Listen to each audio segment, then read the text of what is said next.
Started Nundalaram and Aleph.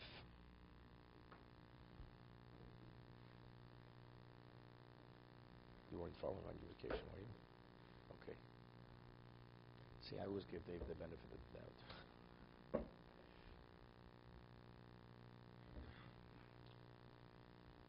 Okay, just to review a little bit. The Mishnah says that according to Reb Meir, a person takes hegdish, something that's consecrated, knowing it's consecrated, he knows and she knows, and he marries a woman with something that's hegdish. Reb Meir says mukudeshes. The Mishnah of Reb Meir says mukudeshes.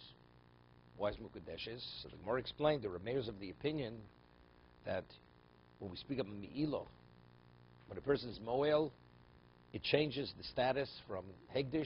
There's a transition, a transfer from hegdish to chulin. Reb Meir's opinion, even if one does it deliberately, it brings about this change. Right? From mazid, even b'mazid, it goes from hegdish to chulin. And therefore, you have to pay principal, a fifth, and you have to bring an osham. Asher milos. But Reb Meir says, what about if you take the object, which is hegdish, not being aware, and she's not aware, and you makadish b'shogeg, and mukudeshes. That's the Mishnah. B'mezid mukudeshes, b'shogeg ein mukudeshes. The Rabbi Yehuda says no. B'mezid ein mukudeshes, because Rabbi Meir and Rabbi Yehuda, that's what we rule like Rabbi Yehuda, that Milo cannot take place b'mezid. If your person deliberately wants to use something in hegdish, it doesn't lose its hegdish status. So you makadish with something which is not yours. Makadish something which is hegdish, which is consecrated. But b'shogeg, if you makadish with something which is hegdish and not being aware of it, since that's the context of Milo, the transfer takes place, therefore she's mukudeshes. So when he takes it to be makadish, it becomes chulin, he's makadish b'chulin. That's the Reb Yehuda. We rule like Reb Yehuda. B'mezid ein mukudeshes, b'shog mukudeshes. Reb Yehuda, Reb Meir says no. B'mezid mukudeshes, b'shog ein mukudeshes. Now the question is, wait 1 second. The Mishnah. B'mezid mukudeshes, b'shog ein mukudeshes. That's Reb Meir. Reb Yehuda says no, the other way. Something that's consecrated, not ma'aser shenim. Kegdish. Wait. Reb Yehuda says b'shogeg mukudeshes, b'mezid ein mukudeshes. Why b'mezid mukudeshes? Because it's not milo. You cannot be moel, right? The transition doesn't take place. Shogim mukudeshes because it becomes chulin. So now we have to understand why, according to Reb Meir, when b'shogeg, Reb Meir agrees. There's milo b'shogeg as b'mezid. So why isn't she mukudeshes? So Rabbi Yochanan went to explain Reb Meir. This is the way he explained Reb Meir. This is Rabbi Yochanan's interpretation of Reb Meir, that if a person marries a woman, believing she's one thing, let's say we had earlier, there's certain defects that a woman would have that, without a question, if she has these defects, he doesn't want to marry this kind of woman. And he marries the woman, gives her the money, he says, you have kosher witnesses, it's not a valid marriage. Because it's mekachtos, it's considered a mistaken marriage. Because if he would have known that she had these defects, he would have never wanted to marry this woman. Right? A person purchases something believing it's one thing. It turns out to be something else. It's a mekachtos. It's not a valid acquisition. So over here we say, Rabbi Yochanan explains to Reb Meir, that if a person would know, if he and she would know that the means through which she's being married is consecrated, the asset is a consecrated asset, whether it's money or an object, he wouldn't have wanted to marry her with that object, she wouldn't want to be married with that object. So if that's the case, it's equivalent of mekachtos. Mila is only when I take hegdish's object that I want to transfer it out of the domain. I want to transfer out of the domain. So if you marry her deliberately with something that's hegdish, so despite that, it's irrelevant, that's what I want to do. So therefore, your intent is to use something that you're not permitted to use. Therefore, the transfer takes place. The moment you take it to use it as your own, it's converted from hegdish to chulin. So you're marrying with your object. But b'shog, if he would have known that it was consecrated money or the object was consecrated, he would have never wanted to do it. Therefore, as a result of that, the object remains hegdish, and therefore it's ein mukudeshes. That's how Rabbi Yochanan explains Rameir. So if that's the case, what is the case of shogeg regarding Mila? He says the only case would be if a person eats something.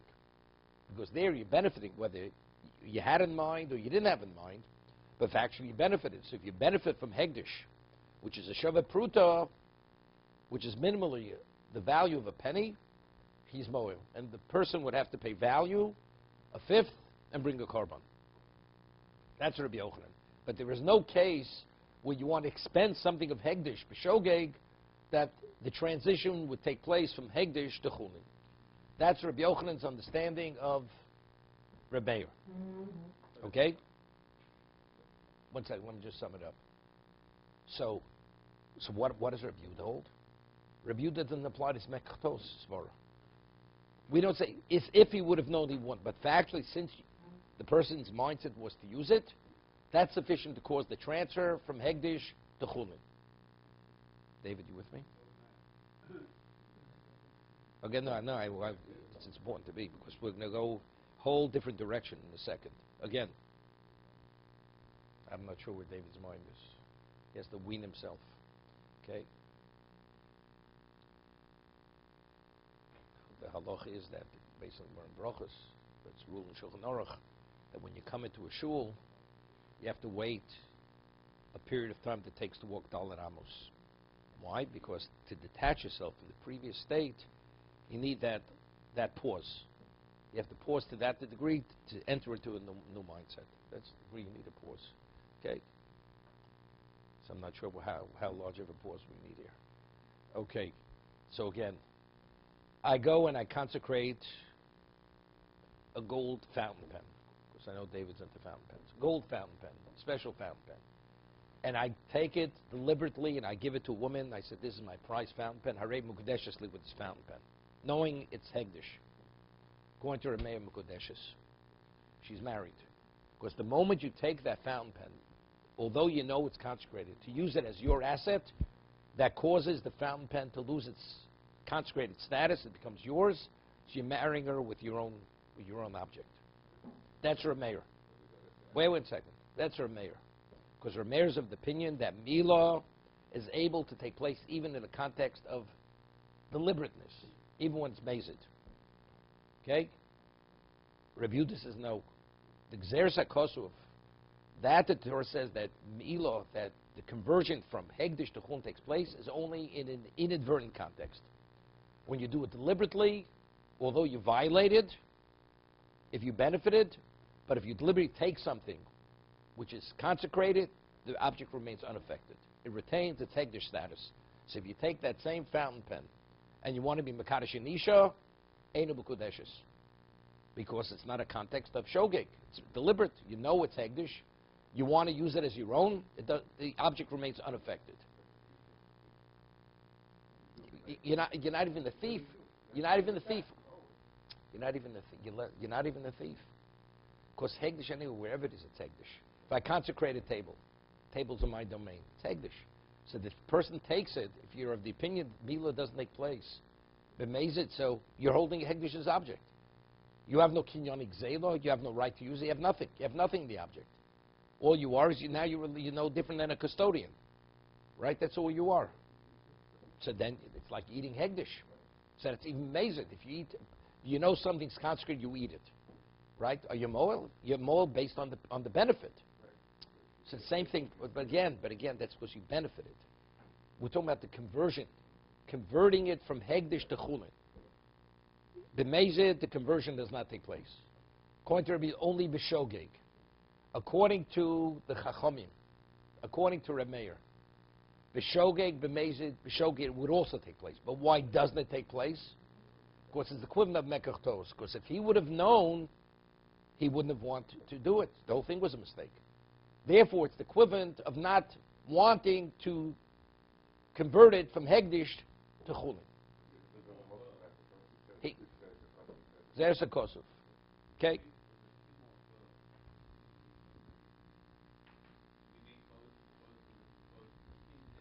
Yes. Well, it depends before. Depends before how you learned Ma'aseh Sheni. Okay.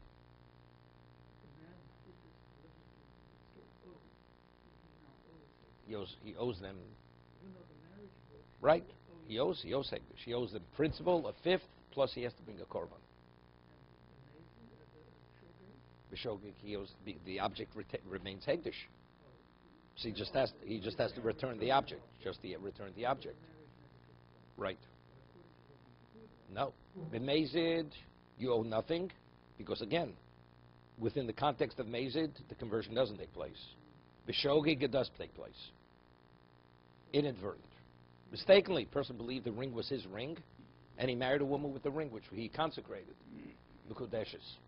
Because when you took that ring to give it in marriage, when you take it as your own, that causes the transfer from Hegdish, from the conversion from Hegdish to Chulin. Then he owes the value of the ring, plus a fifth, plus a korban. Okay? That's how Rabbi Yochanan explains Rameir. Okay? So what is the case of Shogeg according to Rabbi Yochanan, according to Rameir? The only case Shogeg means where he eats something.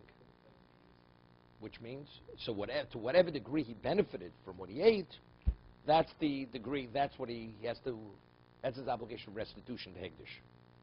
Okay? Whatever the value of that benefit was. No, so we went through this.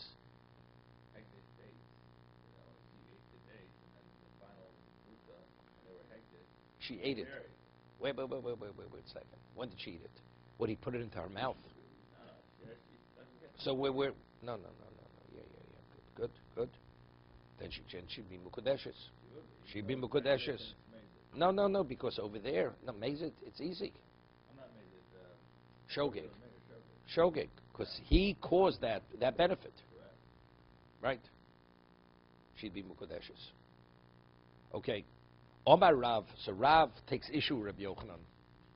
So according to Rabbi Yochanan, according to Rameir, we differentiate between Mason and Shogeg. Shogeg, there's no Mila in 99.9% of the cases. And Mazid, there's always Mila.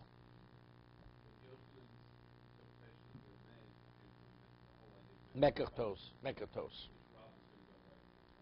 But what does he base it upon? Because he says, we've researched all the Mishnayos in Shas. You never come upon Rabbi Yochanan, Rameir, that he differentiates Shogeg and Mazid. It's always Mila. Whether you do it deliberately, do it inadvertently, there's always a conversion taking place. We don't apply the principle. We don't make such a differentiation. Omar Rav, we're going to Nun Dalid. Chazarno kol atzodim shel Rameir. We reviewed and we researched all the aspects of Rameir. We didn't leave a stone unturned. V'lo motzino hegdish b'shogeg ein mischalel, b'mezid mischalel. And we never find Rameir differentiates between, say, that if it's done inadvertently, the conversion does not take place, and if he does it deliberately, the conversion does take place. We've never come upon such a thing. So evidently it's indicated that Rameir does not differentiate. Shogeg, he concurs with Rabbi Yehuda. Where do they argue? B'mezid, where it's done deliberately. Okay? So now the question is, but how do we understand the Mishnah? But the Mishnah says, person is Mekadosh with Hegdish, B'mezid Mekudeshes, B'shogeg Mekudeshes. If we're saying Rameir doesn't make such a differentiation, so how do we explain Rameir's position in the Mishnah? It says a person takes something that's consecrated, marries a woman. If he knows it's consecrated, it's Hegdish Mekudeshes. Shogeg ain't Mekudeshes. So why in that case is ain't Mekudeshes? Okay? U'mishnah seinu b'kosnos kuhuna. Shlobodel. The Hegdish of the Mishnah speaking, a person consecrated the vestments. The vestments that are worn by the Kohen. Now, the vestments worn by the Kohen are what? It's Hegdish. The Hegdish. And he takes that vestment. No, it could be a Zor. Anybody. He takes a shirt, thinking it's his own shirt. And he gives it to the woman. He says, Arei Mukadeshesli. Right? With the shirt. Ein Mukadeshes. Doesn't have to be a Kohen.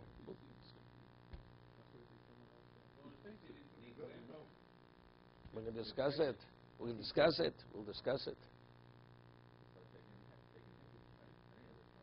No. Because it's Orshel Bodel. We're speaking about the shirt of a Kohen. The vestment, doesn't have to be the shirt, it could be the pants, making it just simple. The shirt of the vestment which did not deteriorate. Didn't become a rag. It still functions as a vestment. Okay? If he marries the woman with that kind of object, ein mukadeshes, according to the mayor. Why? Hol v'nidu lehonas behem. V'shlo nidu Torah malchei ashoris. Okay? Now let's explain it, and we'll see Rashi. A Kohen must officiate with his Dalit Begodim, what we call Big Day Loven, his white vestments. Otherwise, the avod is not valid. But factually, if he's covering his nakedness, he's benefiting, right? And it's something which is consecrated. Is he moil? Let's say he has warmth from the vestments, right? So you should have to bring a korban milah. The answer, of course not, because he's permitted. Because only in that particular context is he qualified to officiate. He has to wear Dalit Begodim. He has to wear the 4 vestments. But what about if he puts them on a few minutes before he officiates, and he has extra time? He's wearing them more than that's necessary, or he delays removing them after he finishes officiating. So now he's benefiting. So if he's benefiting, he should what? He should have to bring a korban milah, right? He should have to pay value plus a fifth and bring a korban, because he's benefiting from something that's consecrated. Within the context of avoda, we understand that. But if he puts them on too early, or delays removing them not soon enough, he should be in violation. So why isn't he in violation of milah? The answer is Shlodito Torah Malchei Ashoris, because the Torah was not given to angels. Since a human being can't be that exact and that perfect, so there's always a time delay. So when originally it was consecrated in the context of shogeg, you're not moil. Where are you going? They're off. You know, the race, they're off. Forget about it. Why is this shogeg? It's not. He is the Kohen's wearing. He's allowed to go get coffee with his clothes. He has a few minutes to actually go get coffee. It's okay. He's not allowed. He's not allowed. He's not allowed. It's not allowed. No. If he did, that's what we're talking. That's what we're talking. Wait a second.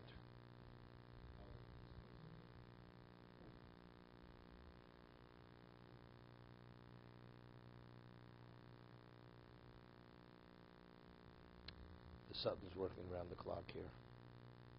Okay. Let's explain something. This is the machlokes Rameh and the Chachamim. When it initially was consecrated, since there's a context of shogeg, which it's nearly impossible not to avoid, so the Chazal said, therefore, if he does benefit in that context, he's not moil. What about the Yisrael takes that same garment, inadvertently was Makadosh Nisha? Rabbi Yehuda's of the opinion you're moil. Because that's not the context of shogeg, which Chazal originally said, that you're not moil. It's only within the context of wearing the garment that extra period of time, which is almost unavoidable. Okay? But if you take that in a context of shogeg in any other context, you're moil. Rameir says you're not moil. Because you look at the whole area. Chazal said in a context of shogeg, you're not moil. Regardless in what context of shogeg it may be. So if he takes the Yisrael, even the Yisrael mistakenly takes that garment and marries a woman, since it's within the context of shogeg, the consecration of this garment was never meant that you should be in violation in the context of shogeg. Because we don't differentiate whether it's this shogeg or any other shogeg. Doesn't make a difference, because I'm saying even then, even.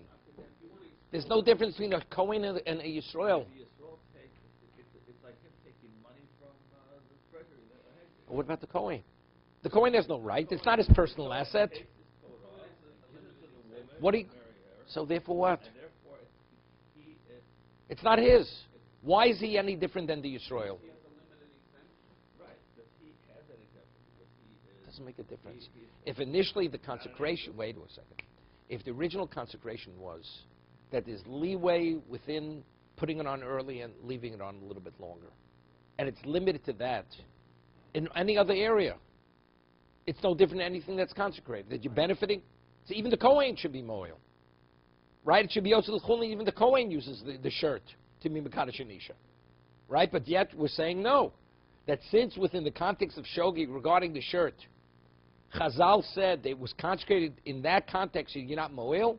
So regardless, whatever the Shogig may be, you're not moil. So it doesn't make a difference if the Kohen uses the shirt or Yisrael uses the shirt. It's unlimited. Within the context of Shogeg, there's no Milah. That's where Rameir holds. Rabbi Yehuda disagrees. Within the context of wearing it, Lo Nid Torah Malchei Sharis, that's one thing. So if the person tarries taking it off, or he puts it out a little bit, he doesn't start fishing immediately. He's not moel. But in any other context which is unrelated to the avodah, Rabbi Yehuda says you're moel. Therefore, Mekadosh with the Kosnes Kuna, right? Of course, it's Yosel Chulin. You take that shirt inadvertently, the conversion takes place immediately. The shirt is converted from a consecrated status to Chulin. Therefore, Mukudeshes. Rabbi Yehuda. Rabbi says no, because within the context of Shogeg, Mila has no relevance. So it's like wide open. Shogeg is wide open. Only in this case about the Only Big Day Kuna. Because Big Day Kuna, because Lo Nid Torah Malchei Ashoris, that means therefore B'Shogeg, you're not Moel. It stays hekdesh no matter what either a Kohen does or Yisrael does. Whoever does They it. will not go. This has, because B'Shogeg, it has no relevance to Milo. How long does that last for? We'll see. That's next Gemara. You learned this Gemara already. You had a few days. The next 3 lines down. What about it's Big Day Kuna Shebolu? Let's say they were worn out. Now they become rags. Right? So once they become rags, right, there's the context of Lo Nid Torah Malchei Sharis has no relevance any longer. No, you're not listening. Yes, we say, regarding this garment, let's say it's not wearable any longer. Sabuk said it's Lo Nid Torah Malchei Sharis. That's what we're speaking about over here. As long as that lasts. Well, he puts it in his closet for 3 years and it's still wearable. And mistakenly, he puts it on to go to a wedding, the shirt. Right? He's not moil. He's not moil. Because it's shogig. But let's say the shirt is no longer wearable. So now what? It's an object of hegdish. And it was never meant to be, in its present state, it's not meant to be worn. So it's not meant to be worn, b'shogig yemoel, like anything else which is consecrated yemoel. Okay? That's the machlokas Rameir in the Chachamim. Rameir says b'shogeg, so that's the case. B'shogeg, that's the case. But in any other case of shogeg, take an object that's consecrated inadvertently, marry a woman, mekudeshes. We don't differentiate whether it's mezid or shogeg, mekudeshes. This is Rav's understanding of Rameir. Toshma. So if you read into the last place of the Mishnah, that case is talking about only the case of big day. That's what he says. Right. But how do you... Mishnah Seinu, because the skuna shlobolu hol v'lehonisben, since there is a context that you're permitted to benefit from it inadvertently, lefishul nid Torah malchei ashores. Therefore, any context of shogeg, it doesn't cause the transition from hegdish to chulin. Because there's no other case we could understand Reb Meir. Right, he's arguing with the context that Reb Meir is speaking about. Toshma.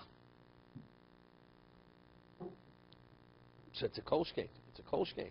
If he's arguing on that case, he's arguing every case of shogeg. Toshma. No. Reb Yehuda says if Rameir agrees, every other case is shogeg. So they agree, and they agree in every other case. That's mukudeshes. Okay? Toshma. Kosnes kuna shebolu. Okay? That was being a kosnes kuna which became worn out. So they no longer function as vestments. Mo'alim ben divrei Meir. You mo'il.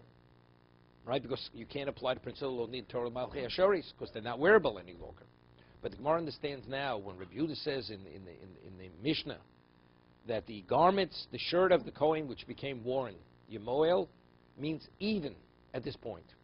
Not only are you Moel if the shirt is wearable, even if it's no longer wearable, you're still mowing. That's what the Gemara understands right now. Where a mayor, that's the chiddush. Meaning like this. Normally, what do we say? What's the halacha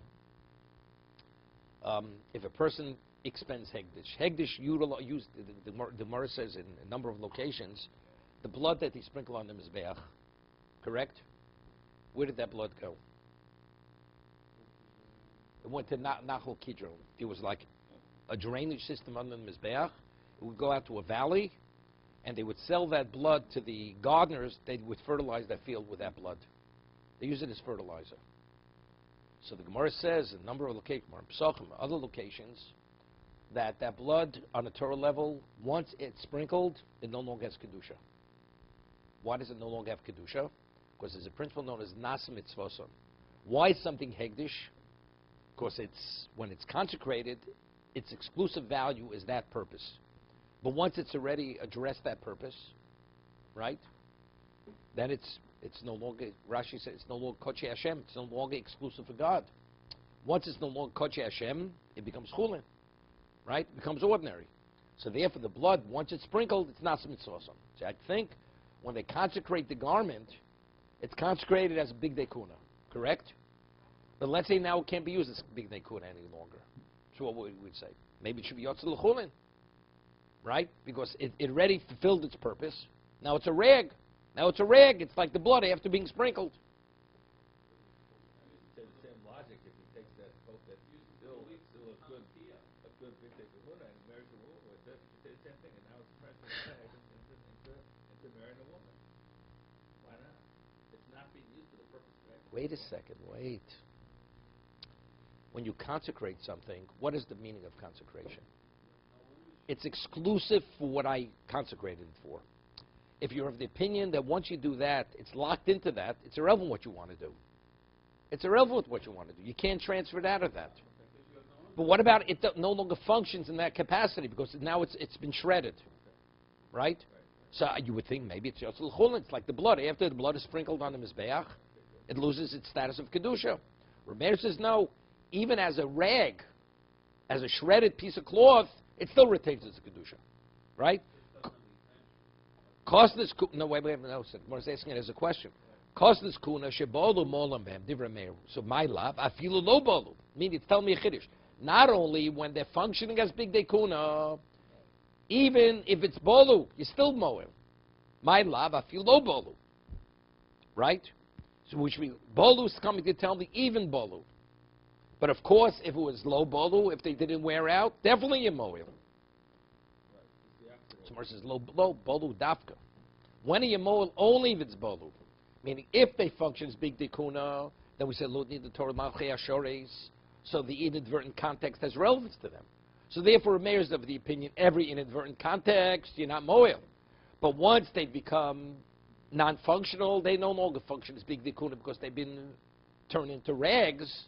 Then you will be moel. B'shogeg. Even b'shogeg. Why? Because there's no context regarding this object of what? Of what? Of wearing them.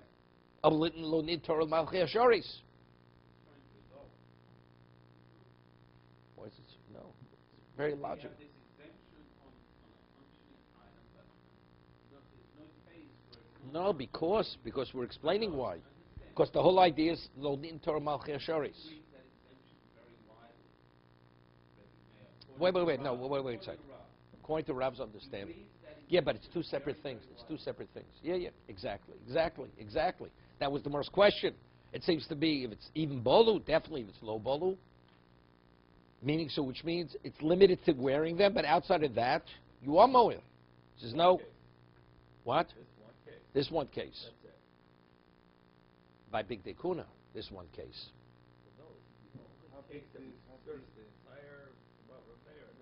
No, that you won't be moil. No, but every other case you are moil b'shogeg. No, big dekuna, whether they're functional or only if they're functional b'shogeg, you're not moil. In any case of shogeg, regarding big dekuna. But once they become worn, then you are moil, even in shogeg. Even in shogeg, because the context of shogeg no longer applies to the rag. Only the big dekuna that is not moel, that's the only case Exactly, exactly. That's how Rav is learning the Mishnah. Why? Why is he saying this? Because he says he's, excuse me, he's researched every Mishnah, left no stone unturned. There's no Mishnah that differentiates between Shogeg and Mazid. That's Rav's position.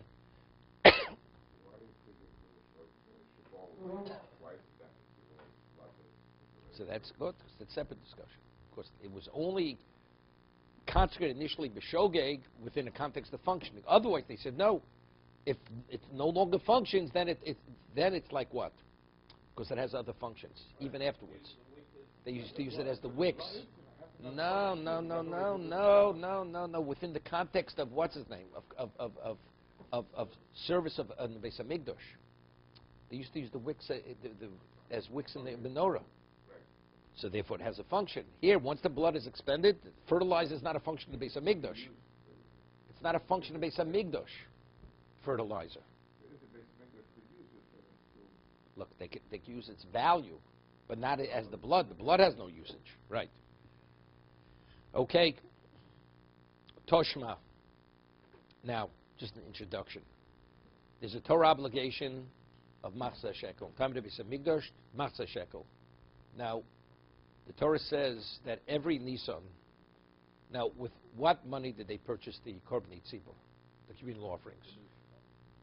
Only the new shkolim. Every Nisan, the Torah says you have to send shkolim. New shkolim have to be used to purchase the communal offerings. And those two columns came from where? Every Jew sent a Machzah Shekel. After all those Jews would start sending their Machzah Shekel on Adar. Took a month to arrive. In Nisan, Rosh Chodesh Nisan, they started to use the new half coins to purchase the new korbanos. Okay? Let's say they had no coins. Let's say they didn't have any new coins for whatever reason. Did the Eved, the korban is valid even to use an old coin. But the mitzvah is to purchase, to bring the korban tzibur from the new coins. In Aramaic, it's called taklin chaditin, the new coins. Atikin, taklin atikin, what about the old coins? What did they use the old coins for? The old coins were called shiorei al-lishka. Let me tell you how they did it. The Mishnah says that they would have a room in the Beit Mikdash, and Jews would send their coins, right? And they would arrive by Nisan. So you had a lot of silver coins, with 50, half Machzah Shekel would arrive, or whole coins, and they would put them in a room. Now they had 3 large boxes, were shaped like horns. And they would tithe the coins. They would go in with like a shovel or some kind of utensil, take the coins and fill up these boxes. Now, when they would, it's called Trumas Halishka, like one tithes grain. They would tithe the coins. That's called Trumas Halishka. Truma of the room, of the office, right? Of that room. Now, the coins that are left, what do they refer to? They're referred to as shiorei halishka. That's the remnants that are left over of the coins that were tithed. You following? There's truma, like when you take truma, so what's left over is chulin. So they would coins of the room. So what's left we call shiorei halishka. So what would they do? That they would take a leather mat, cover over those coins. Now coins came again. Jews sent coins throughout the year. If the coins didn't arrive at a certain period, other coins came. The new coins that came, they would go on top of this mat, this leather mat. So you'd be able to differentiate between the coins that weren't yet tithed with the coins which are below the mat, which were already tithed. And again, they would accumulate. What would be but the boxes would empty out. So they would again take truma from the coins that are above the mat, because those coins were never tithed. You following? They were never tithed. Fill up the boxes again, put a mat over the top. Now a third time, now coins again, they just kept coming throughout the year because everybody didn't send it immediately. And then afterwards, those boxes would empty out again. They would do a third tithing.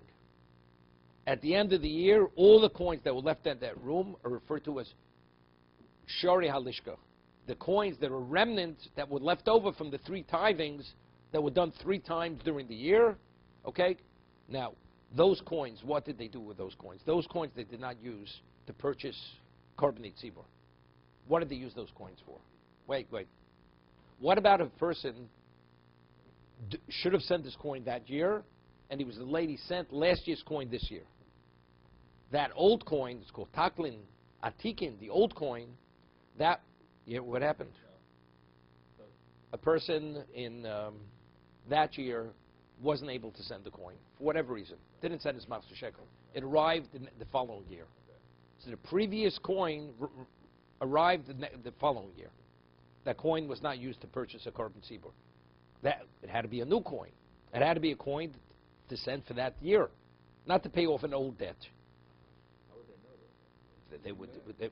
Because there were different boxes. There was a box that was called Taklin Adikin. If a person came and he gave the coin, he put it in a different box. He would, otherwise they wouldn't know. They wouldn't know. He would put it in the old box coin. Okay? So that's how they would do it. Now, the status of that coin that went in the box from the previous year had the same status as the Shorei Alishka. It was like the old coin. What? It had the same status as the old coin. So what would they use that for? So we'll see to build the wall of Yerushalayim, all the refurbishing that had to be done, and the needs, they would use those coins. But there's a problem. But if those coins are Hegdish, right, they were consecrated coins. So how could people, you sit in the shade of a wall, you're benefiting from the shade. So if that's the case, you're moel, right? You're not permitted to benefit something that's consecrated.